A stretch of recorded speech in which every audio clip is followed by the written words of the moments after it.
Oke, mari kita lanjutkan saja ceritanya seperti biasa. Yang belum tekan tombol like, bantu Mimin terlebih dahulu tekan tombol like-nya. Terima kasih. Bab 1077 sampai bab 1080. Melihat ini, Sanhe buru-buru berkata kepada Kaitai, "Ayah, Tuan Wang baru saja mengatakan bahwa yang ingin mereka ambil kali ini adalah Tuan Li, Tuan Dapan, dan Tuan Xiaopan. Yang lain tidak tahu. Mereka kekuatan. Bukankah kamu masih tahu, ini adalah tulang punggung grup kami. Selama bertahun-tahun, terutama grup yang menjadi tanggung jawab General Manager Dapan. Kinerja tahunan di antara 12 grup kami adalah yang terbaik. Bagaimana mungkin Kaitai tidak mengetahui hal ini? Sekarang setelah mereka pergi, ide bagus apa yang bisa dia berikan?" Sambil berpikir seperti ini dalam benaknya, Kaitai berkata perlahan, "Oke, kamu tidak bisa menahan mereka yang ingin pergi bagaimanapun caranya. Selain itu, dengan kondisi superior yang ditawarkan oleh Li Fugui, apalagi mereka, ini aku akan pergi setelah mendengar ini. Ada beberapa hal yang lebih baik kita hadapi dengan tenang." Sanhe menghela nafas dan berkata dengan serius, "Ayah, aku khawatir mereka bertiga akan mengikuti dan suatu hari Li Fugui akan melakukannya. Anak ini membidik tombaknya ke arah kita, yang akan menimbulkan masalah." Kaitai berkata tanpa tergesa-gesa, "Para prajurit akan menghentikan kita, dan air akan menutupi kita. Saya rasa keluarga Gongyang kita tidak dapat selamat dari bencana ini. Dia akan dibunuh dengan mudah." Dia mengatakan ini, namun dalam hatiku, Kaitai juga sedikit gelisah. Seperti kata pepatah, ada orang di luar dunia, dan ada langit di luar dunia. Dia telah berada di kota Honghe seumur hidupnya, dan dia mengira kuil Yuxu adalah keberadaan yang paling kuat, tetapi kemunculan Li Fugui kali ini benar-benar menyegarkan pemahamannya tentang master. Belum lagi skill Li Fugui. Energi cerdas yang dimiliki anak ini ketika bergaul dengan orang lain sudah cukup untuk membuatnya merasa seperti Alexander.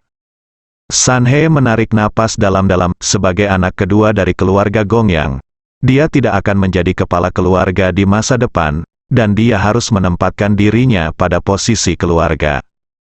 Pikirkan ini, Sanhe memandang Wang Guochao di sebelahnya, melambai padanya dan berkata, "Tuan Wang, silakan minggir dulu. Ada yang ingin saya katakan kepada ayah saya." Wang Guochao mengangguk dan dengan cepat berbalik dan keluar. Melihat Sanhe membiarkan Wang Guochao keluar, Kaitai mungkin sudah memikirkan apa yang ingin Sanhe katakan padanya. Tidak ada anak yang lebih baik dari seorang ayah. Di antara putra-putranya, meskipun Sanhe bukan yang paling cerdas, dialah yang paling menghargai kepentingan keluarga. Untuk kepentingan keluarga, selama dia memberi perintah, Sanhe bisa mengorbankan nyawanya tanpa ragu-ragu. Sambil berpikir seperti ini dalam benaknya, sebelum Sanhe dapat berbicara, Kaitai berkata terus terang kepada Sanhe, "Sanhe, aku tahu apa yang kamu pikirkan, kamu memikirkan keluarga dengan sepenuh hati. Aku juga tahu ini, tapi ada beberapa hal yang benar-benar, ini tidak sesederhana yang kamu pikirkan. Sekarang Li Fugui telah memilih mereka bertiga. Biarkan mereka mengikuti Li Fugui. Anakku. Keluarga Gongyang kita telah mengalami cukup banyak bencana dalam beberapa tahun terakhir. Tapi kita tidak bisa terus mengalami kemunduran." Ketika Sanhe mendengar ini, dia langsung mengungkapkan pikirannya dan berkata terus terang kepada Kaitai, "Ayah, saya tahu kamu khawatir akan menyinggung Li Fugui, dan Yuxu Guan mungkin akan menyerang kami saat itu. Tapi Anda juga telah melihat sikap Yuxu Guan kali ini. Sejak itu Yu Zhen bisa memanggilmu paman dan tidak menyebutkan apapun tentang Yuan Shi. Ini cukup untuk membuktikan bahwa Yuxu Guan bermaksud mengubah perang dengan kami menjadi persahabatan. Selain itu, bukankah kamu juga memberitahu kami, tujuan Yu Zhen tinggal bersama Li Fugui sekarang adalah pergi ke sumber daya desa Xiaoxi. Bahkan jika dia benar-benar menyukai Li Fugui dan berencana untuk menikah dengannya. Tapi Li Fugui hanya bisa menjadi senjata di tangan Yu Zhen. Saat ini, jika kita, keluarga Gongyang, Adil menyaksikan Li Fugui menggunakan metode ini untuk mengambil Tuan Li dan mereka bertiga. Itu pasti akan menjadi tamparan di wajah. Ya, itu pasti akan menempatkan kita dalam bahaya yang tak ada habisnya. Menurut pendapat saya, mari kita tidak melakukan apapun. Dan tidak melakukan apa-apa. Apa yang tidak bisa kita dapatkan tidak bisa diperoleh dengan mudah oleh Li Fugui. Kamu hanya perlu mengangguk sekarang, dan aku akan segera membawanya. Tuan keluarga kita akan membunuh ketiga pengkhianat ini secara diam-diam. Apa yang paling ditakuti? Kaitai, apakah hal seperti ini akan terjadi? Dia menyeka butiran keringat di dahinya dan buru-buru berkata kepada San He, "San He, jangan bicara omong kosong."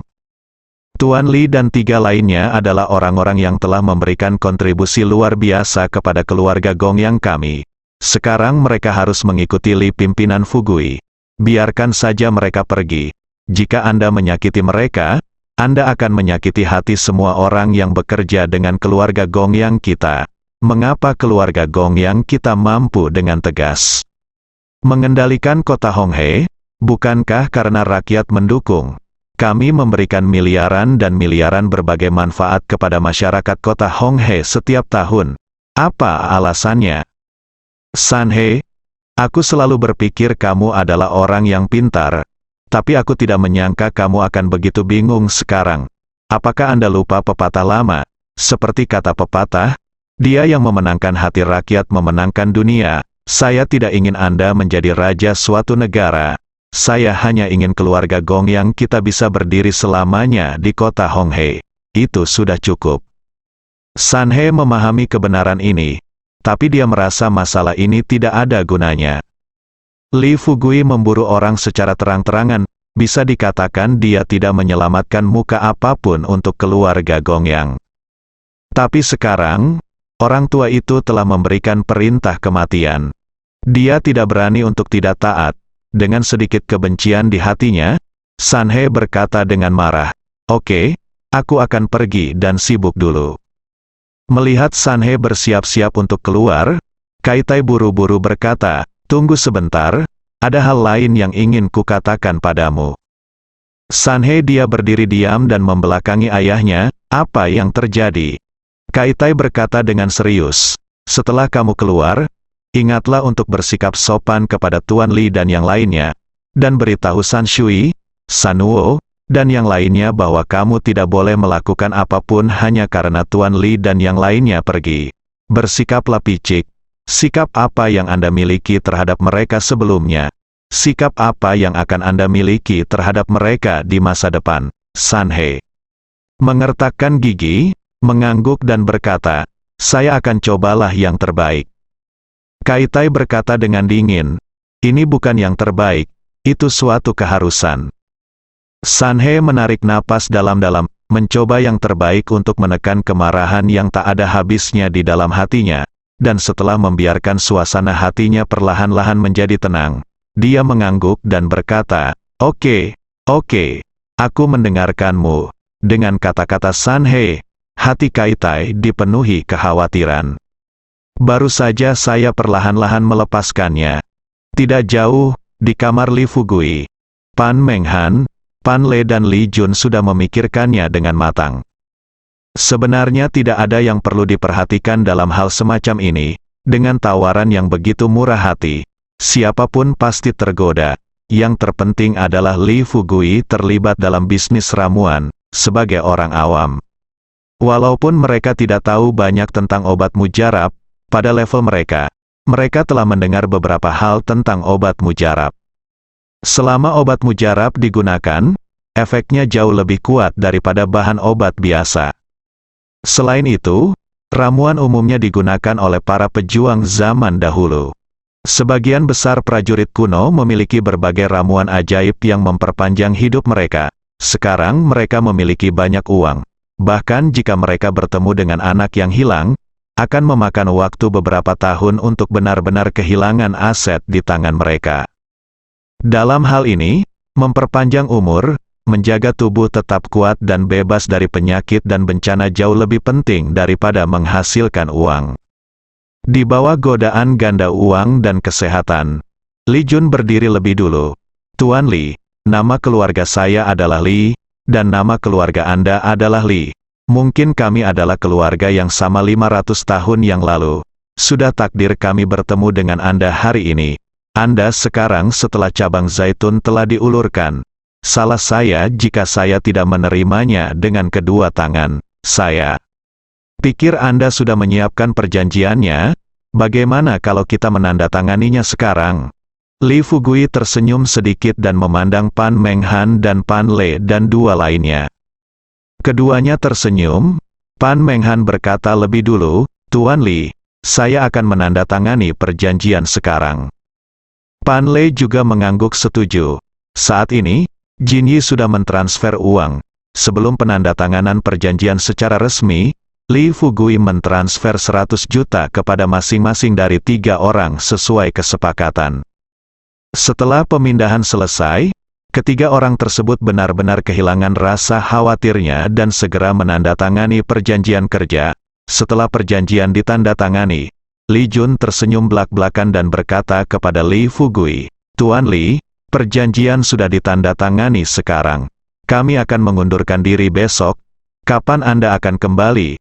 Apakah kami akan kembali bersama Anda? Karena desa Xiaoxi bisa kembali kapan saja. Sesuatu mungkin terjadi. Ketika dia kembali ke istana Honghe, Li Fugui sudah berencana untuk kembali. Jika bukan karena memberi Gao Yunru beberapa asisten sebelum kembali, dia mungkin akan kembali sekarang. Saat ini, dihadapkan pada pertanyaan, Li Fugui berkata dengan serius, ayo lakukan ini, Anda dapat menyerahkan laporan pengunduran diri Anda sekarang. Saya akan membawanya ke Tuan Kaitai dan meminta dia menandatanganinya. Tapi dia tidak mau menyelesaikan ucapannya, sebelum ketiga orang ini mengangkat. Apapun keberatan, Xiao Rongrong buru-buru berkata, Tuan Li, kenapa kamu terburu-buru?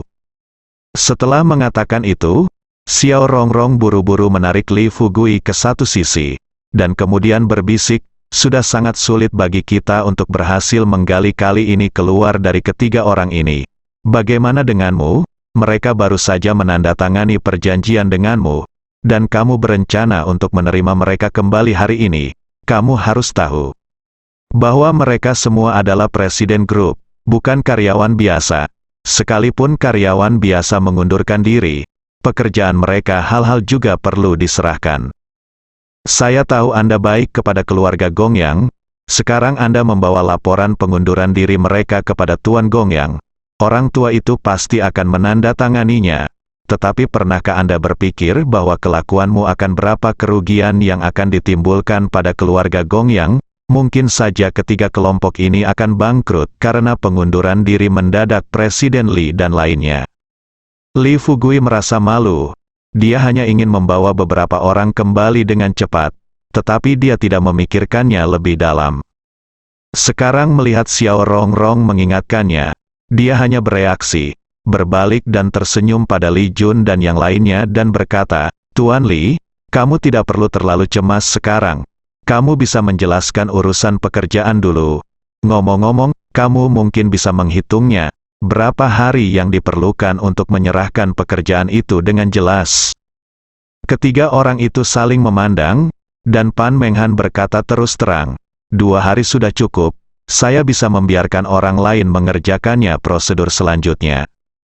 Pan Le juga mengangguk, berkata, ya, Tuan Li, bagaimanapun juga, kami baru saja mulai melakukan sesuatu dengan Anda. Kami tidak akrab dengan tempat di Kabupaten Qinglong, dan itu pasti akan memakan waktu beberapa saat, hari untuk beradaptasi. Jika kita pergi ke sana lebih awal, kita juga bisa mulai bekerja lebih awal, Li.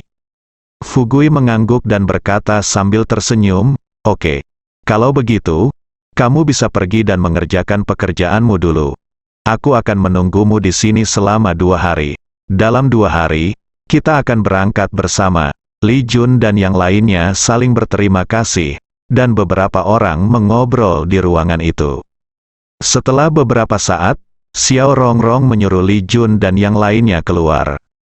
Setelah kembali ke kamar, Xiao Rongrong terkikik dan berkata kepada Li Fugui, saya bilang kamu benar-benar baik.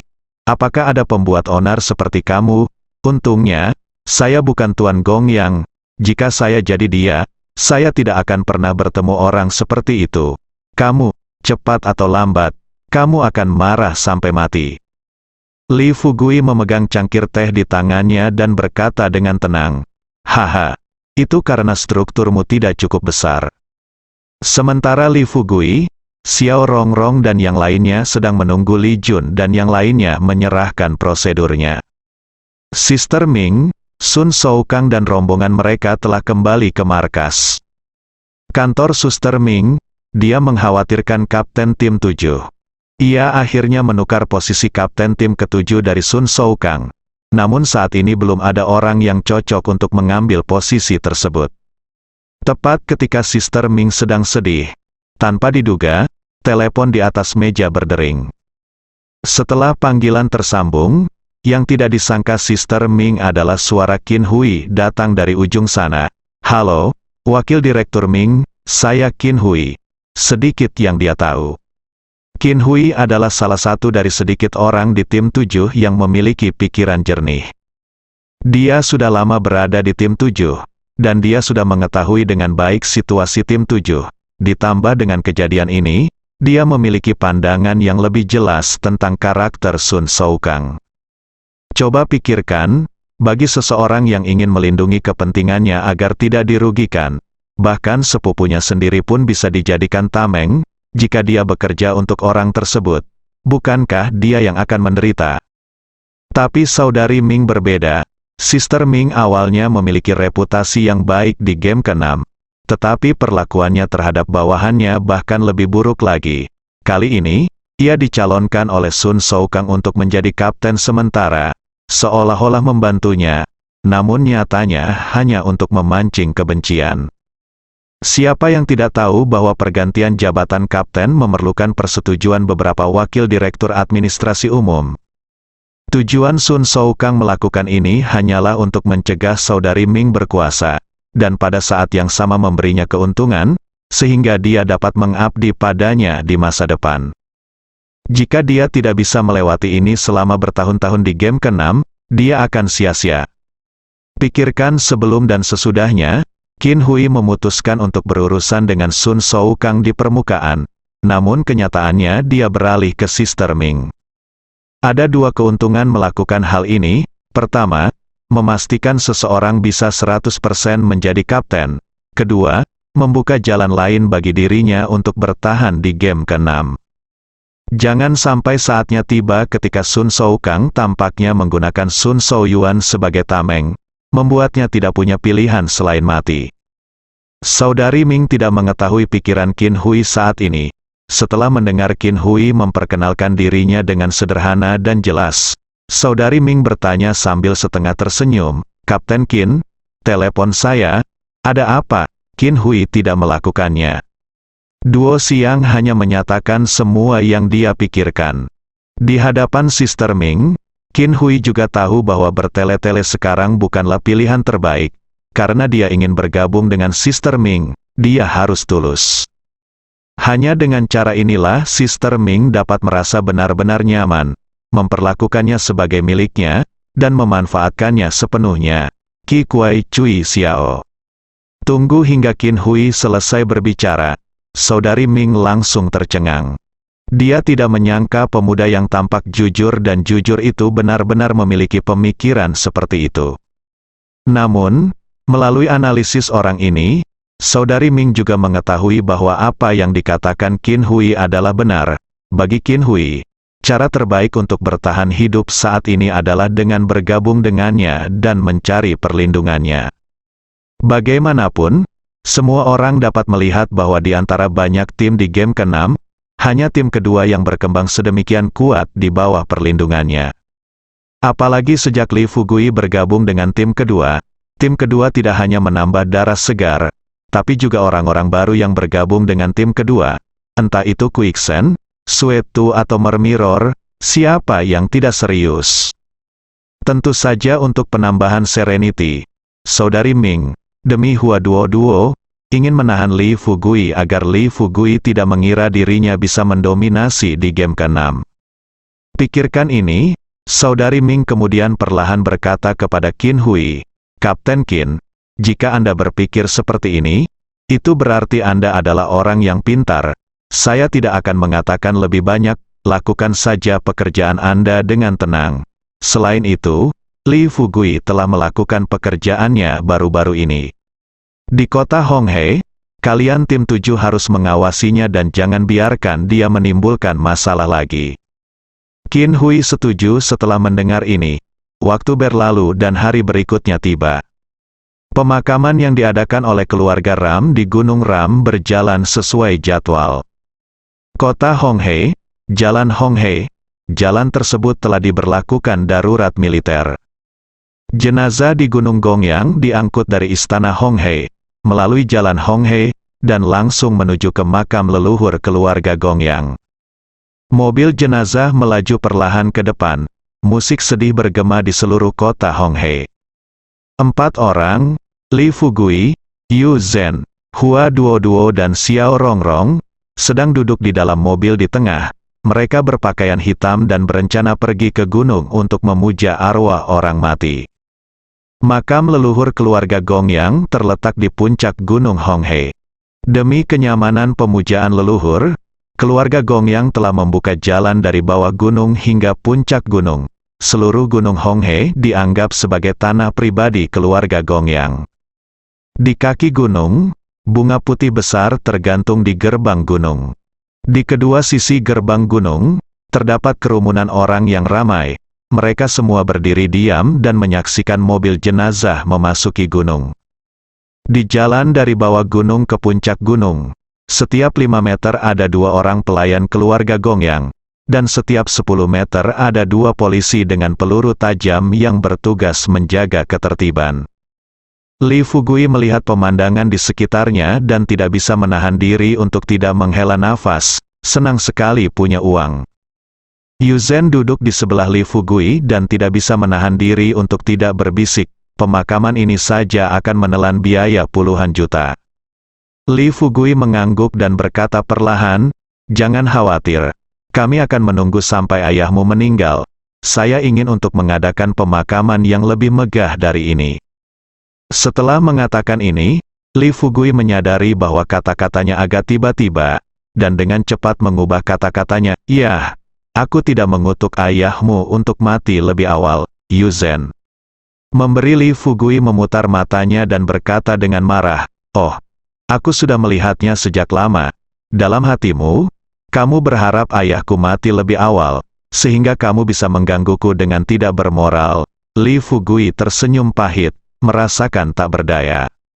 Dia membuka tangannya dan berkata, "Jangan salah paham, aku benar-benar tidak bersungguh-sungguh, aku." Hua Duoduo berkata sambil setengah tersenyum dari belakang, "Kamu benar-benar tidak bersungguh-sungguh, kamu hanya berbakti." Ia mengucapkan bakti kepada kedua orang tersebut. Saat menulis, Hua Duo juga sengaja menekankan nada suaranya. Jelas, wanita ini tidak memiliki niat baik. Dia sepertinya ingin sekali membiarkan Li Fugui dan Yu Zhen berkelahi di dalam mobil. Li Fugui terdiam beberapa saat, buru-buru berkata kepada Hua Duo, "Kapten Hua, aku tidak memprovokasimu, kan?" Hua Duo tersenyum di sudut mulutnya dan berkata, "Aku juga tidak melakukan apapun padamu." Li Fugui tersenyum pahit dan hanya bisa memilih untuk tutup mulut. Xiao Rongrong memiliki suara terendah di antara ketiga orang tersebut. Dia hanya duduk di depan Hua Duo dan mendengarkan baik-baik percakapan ketiga orang itu. Mobil melaju ke depan di jalan pegunungan. Tepat 2 jam kemudian, kendaraan sampai di puncak gunung. Puluhan makam sedang diperbaiki di puncak gunung besar yang masing-masing seluas 1 hektar. Saat kendaraan berhenti, orang-orang yang menunggu di puncak gunung tiba-tiba menangis. Tangisannya nyaring dan kesedihannya luar biasa. Li Fugui keluar dari mobil terlebih dahulu dan melihat ke depannya.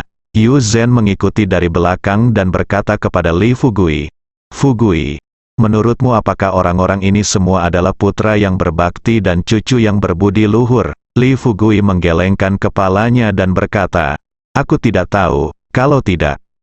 Aku pergi dan menanyakanmu, Yu Zhen tahu bahwa apa yang dikatakan Li Fugui padanya adalah lelucon. Jadi dia melambaikan tangannya dan berkata, "Lupakan sekarang.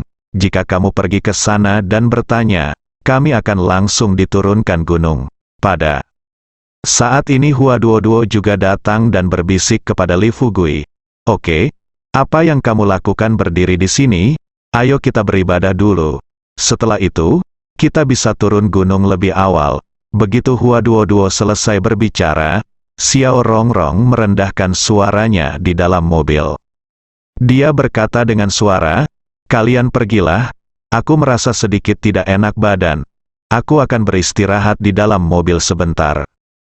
Li Fugui tidak akan memaksakan hal semacam ini. Melihat pengemudinya sudah turun dari mobil, dia tersenyum dan berkata, "Tidak apa-apa, kamu istirahat dulu. Kami akan datang sebentar lagi." Setelah mengatakan ini, Hua Duo, Li Fugui dan Yu Zhen berjalan menuju kuburan.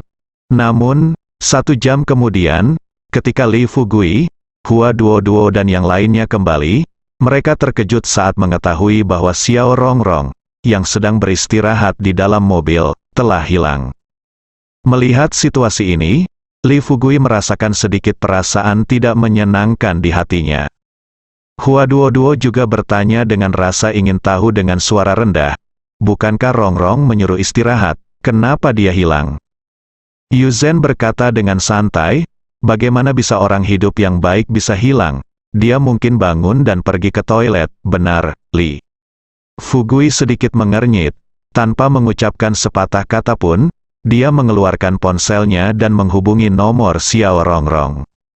Namun tak lama kemudian, tanpa diduga, nada dering ponsel Xiao Rongrong terdengar dari celah kursi mobil.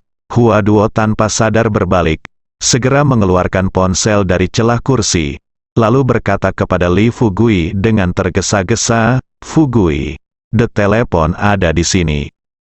Pada saat ini, Li Fugui pada dasarnya yakin bahwa Xiao Rongrong telah dibawa pergi. Tapi kemudian dipikir-pikir, puncak gunung itu dijaga ketat. Apalagi saat ini, ada 3 anak tangga, 1 pos, 5 anak tangga dan 1 penjaga. Para pelayan keluarga Gongyang dan polisi kota Honghe bersama-sama menjaga tempat ini. Kalau begitu, siapa yang bisa membawa pergi Xiao Rongrong dengan mudah? Sambil berpikir seperti ini, Li Fugui berkata terus terang kepada Yu Zhen dan Hua Duo, "Kalian berdua, berhati-hatilah dan jangan mempublikasikan masalah ini untuk saat ini. Ayo kita berkeliling gunung dan membicarakannya." Pada saat ini, Hua Duo berkata, "Fugui, menurutku, kita harus berpisah. Aku akan pergi dan memberitahu Tuan Kaitai sekarang untuk membawa beberapa pelayan lagi dari keluarga Gongyang dan mencari dengan hati-hati." Li Fugui sudah tahu mengapa Xiao Rongrong memilih untuk tinggal bersamanya. Sekarang bahwa Xiao Rongrong dibawa pergi, dia mungkin menebak siapa yang mungkin membawanya pergi. Dalam hal ini, percuma saja membawa beberapa pelayan lagi dari keluarga Gongyang. Jangan bicara tentang apakah orang-orang ini bisa mengalahkan satu sama lain. Bahkan jika mereka bisa mengalahkan mereka, mereka mungkin akan membawa masalah besar bagi keluarga Gongyang. Situasi di kota Honghe akhirnya terselesaikan. Jika terjadi bencana lagi karena hal semacam ini, dia tidak tahu berapa lama dia harus menunggu di sini. Selagi dia berpikir seperti ini, Li Fugui berkata kepada Hua Duo dan Yu Zhen di sebelahnya, "Seperti yang baru saja saya katakan, mari kita menyebar dan mencari dulu.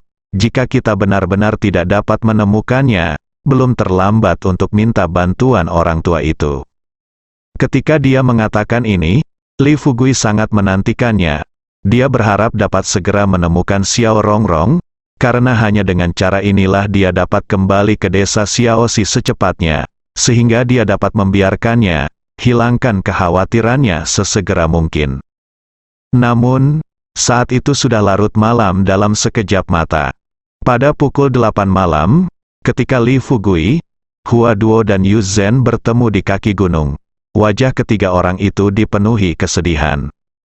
Hua Duo sedikit mengernyit dan berkata kepada Li Fugui, "Fugui, saya sudah memikirkannya, Jika tidak berhasil, saya akan memberitahu Kapten Qin dari tim ke-7 dan meminta tim ke-7 untuk membantu pencarian. Yu Zhen juga menyarankan di kali ini, baiklah. Huaduo, jika Kapten menghubungi tim ke-7, saya akan memberitahu Yuksu Guan dan meminta Yuksu Guan untuk mengirim seseorang ke sini juga. Setelah mendengar ini, Li Fugui, Qi Kuaier, memandang Yu Zhen dan bertanya, biarkan Yu Zhen, apakah kamu tidak takut hubungan yang baru berdamai dengan keluarga Gong yang akan rusak lagi ketika Su Guan datang ke sini? Yu Zhen tidak tahu bagaimana menjawabnya untuk beberapa saat dan memilih untuk tetap diam. Li Fugui menarik napas dalam-dalam dan berkata perlahan, oke, karena masalah ini sudah terjadi, ayo kita kembali dan bertanya kepada orang-orang dari keluarga Gong yang dulu. Li Fugui mungkin menebak bahwa orang yang membawa pergi Xiao Rongrong adalah siapa, tapi dia tidak yakin saat ini. Bagaimanapun, hati orang-orang berbeda, dan San He, San Shui, dan lainnya sedikit tidak puas dengan kenyataan bahwa dia memburu orang-orang dari kelompok keluarga Gong yang kali ini. Dalam situasi ini, wajar jika mereka melakukan hal-hal yang tidak bermanfaat bagi dirinya sendiri. Ketika Huaduo dan Yu Zhen melihat Li Fugui sudah mengambil keputusan, mereka tidak bisa berkata banyak, jadi mereka hanya bisa mengikuti Li Fugui ke Istana Sungai Merah. Jam 10 malam, Istana Kaitai. Ketika Gong Yang Kaitai dan yang lainnya mendengar tentang hilangnya Xiao Rongrong yang tidak bersalah, semua orang langsung terkejut. Terutama Gong Yang Kaitai. Setelah mendengar ini, dia langsung mengarahkan pandangannya ke San He. San He melihat tatapan lelaki tua itu dan dengan cepat berkata sambil meringis, "Ayah, menurutmu apa yang aku lakukan? Mungkinkah aku masih bisa melakukan ini?" Kaitai berkata perlahan, "Kalian semua dengarkan aku. Menjadi kamu yang melakukan ini, jika itu kamu, aku lebih suka keluarga Gong yang kita mengadakan pemakaman lagi." Pada saat yang sama, Li Fugui membuka keterampilan nyanyiannya. Perhatikan baik-baik apa yang dipikirkan setiap orang yang hadir. Ketika San He dan yang lainnya mendengar ini, mereka berdiri satu demi satu. "Ayah, jangan khawatir. Jika kami melakukan ini, kami akan mengakuinya. Dengan cara ini, karena orang tersebut telah hilang, kami akan mencarinya. Dia sekarang, jika itu yang terbaik yang dapat Anda temukan. Jika Anda tidak dapat menemukannya, Anda dapat meminta Tuan Li untuk datang ke kediaman kami untuk mencari pada waktu itu." San Sui juga berdiri dan berkata, "Ayah, jangan pikirkan itu. Saat ini, 12 kelompok di bawah keluarga kami tiba-tiba 4 perusahaan kehilangan manajer umum mereka. Hal ini cukup membuat kami bersaudara sengsara. Bagaimana kami masih bisa menemukan masalah dan menimbulkan masalah bagi diri kami sendiri, meskipun Kaitai mengetahuinya nak, dia tahu bahwa masalah ini tidak ada hubungannya dengan putra-putranya. Tapi bagaimanapun juga, tidak ada gunanya dia mengatakan yang sebenarnya tentang masalah ini. Li Fugui harus percaya bahwa putranya tidak berbohong. Jika tidak, begitu anak ini mencurigai mereka, kota Honghe pasti akan memicu badai berdarah lainnya." Sambil memikirkan hal ini, Kaitai langsung mengeluarkan perintah kematian kepada San He dan yang lainnya. "Malam ini, semua prajurit kuno keluarga Gong yang kami akan dikirim untuk mencari keberadaan Tuan Xiao di seluruh kota. Kami akan melihatnya hidup dan tubuhnya setelah kematian." San He dan yang lain menerima perintah tersebut. Setelah itu, dia pergi mengorganisir pakar keluarga untuk pergi ke kota Honghe untuk mulai mencari orang. Xiaona menunggu San He dan yang lainnya pergi, mengerutkan kening, mendatangi Li Fugui, dan berkata kepada Li Fugui, "Tuan Li, saya benar-benar tidak tahu apa yang Anda pikirkan. Apakah menurut Anda hilangnya Tuan Xiao ada hubungannya dengan kami, keluarga Gong Yang?" Li Fugui tidak menjawab pertanyaan Xiaona. Dia hanya menghela nafas pelan dan berkata, "Saya tidak akan mengetahuinya sampai saya menyelesaikan pencarian." Cara Li Fugui menangani masalah ini secara langsung membingungkan Huaduo dan Yu Zhen. Ketika Xiao Rongrong menghilang pada siang hari, keduanya mengusulkan agar keluarga Gong Yang ikut serta dalam pencarian Xiao Rongrong. Namun mereka tidak ingin ditolak oleh Li Fugui. Tanpa diduga, kini, hampir 10 jam telah berlalu sejak Xiao Rongrong menghilang. Li Fugui setuju untuk mengizinkan orang-orang dari keluarga Gong Yang ikut serta dalam pencarian. Anggota keluarga Ram semuanya ada di sini sekarang. Yu Zhen dan Hua Duo tidak bisa bertanya lagi. Ketika Li Fugui mengatakan ini dan memimpin mereka berdua keluar dari aula, Hua Duo menjadi penasaran dan bertanya kepada Li Fugui dengan cepat, "Fugui, apa maksudmu dengan ini? Kami berada di gunung hari ini, kamu bilang bahwa orang-orang dari keluarga Gong Yang harus dilibatkan dalam pencarian. Saat itu, Tuan Xiao baru saja menghilang. Jika kita mencari, itu akan jauh lebih mudah. Tetapi pada saat itu, Anda mengatakan bahwa kita harus mencari. Berdasarkan diri kita sendiri, akibatnya, sampai saat ini, dia belum ditemukan. Waktu sudah lama sekali, tetapi Anda membiarkan orang-orang dari keluarga Gong Yang terlibat. Bukankah Anda tidak konsisten, seperti yang diketahui semua orang?" Li Fugui juga punya pertimbangan sendiri dalam melakukan hal tersebut. Saat ini terjadi, dia mungkin sudah tahu siapa yang menculik Xiao Rongrong. Tapi jika dia menceritakannya di depan umum, dan di depan keluarga Gong Yang bahkan akan membantunya menemukannya. Saya tidak akan membantunya dengan tulus. Selain itu, meskipun tuan dari keluarga Gong Yang menemukan Xiao Rongrong pada saat itu, mereka tidak akan dapat mengambil Xiao Rongrong dari pihak lain. Mungkin jika anggota keluarga Gong Yang terbunuh atau terluka lagi karena pencarian Xiao Rongrong, kebaikannya kepada keluarga Gong Yang akan sangat melemah. Jika dia menghadapi bahaya di masa depan dan ingin keluarga Gong Yang membantunya, keluarga Gong Yang pasti akan menolak. Tapi itu berbeda sekarang. Kecuali dirinya sendiri yang mengetahui keberadaan Xiao Rongrong. Tidak ada orang lain di seluruh kota Hong Hei yang mengetahuinya. Dan Xiao Rongrong kebetulan hilang saat pemakaman di gunung. Sekalipun orang yang menculik Xiao Rongrong tidak ada hubungannya dengan keluarga Gong Yang, masalahnya sendiri sudah ada hubungannya dengan keluarga Gong Yang. Dengan temperamen Tuan Kaitai, dia pasti akan merasa bersalah dan berhutang budi kepada Li Fugui, sehingga mengimbangi kebenciannya karena memburu keluarga Gong Yang di depan umum. Di masa depan, jika dia menemui sesuatu yang mendesak dan meminta Kaitai untuk berbicara, Gong Yang Kaitai dengan sendirinya akan menyetujuinya. Tentu, Li Fugui tahu bahwa dia memahami gagasan ini di dalam hatinya, tetapi dia tidak dapat memberitahu Hua Duo dan Yu Zhen secara langsung. Kalau tidak, kedua gadis ini akan tetap merasa dia terlalu cerewet, dan bahkan jika dia terus bersama mereka di masa depan, mereka mungkin tidak akan merasa nyaman. Memikirkan hal ini, Li Fugui dengan santai berkata kepada Hua Duo, "Saya pikir kita bertiga seharusnya bisa menemukannya. Tapi siapa sangka setelah mencari begitu lama, masih belum ada kabar." Bersambung.